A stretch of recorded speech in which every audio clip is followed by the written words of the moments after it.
Qadrli o'quvchilar, bu monumentni o'rnatishda asosiy maqsad Ikkinchi jahon urushi davridagi ona siymosi o'z farzandini vatan himoyasi uchun jo'natib, hozirgacha o'z farzandini kutib qolayotgan onalar siymosini tasvirlab berilgan.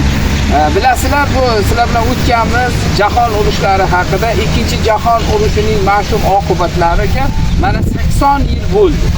Shuning uchun ham mana kelayotgan 9-may g'alaba kunidir.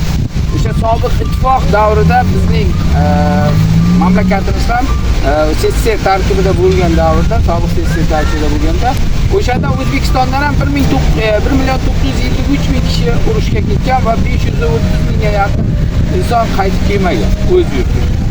O'shalarni kutayotgan onaizorning siymosi tasvirlangan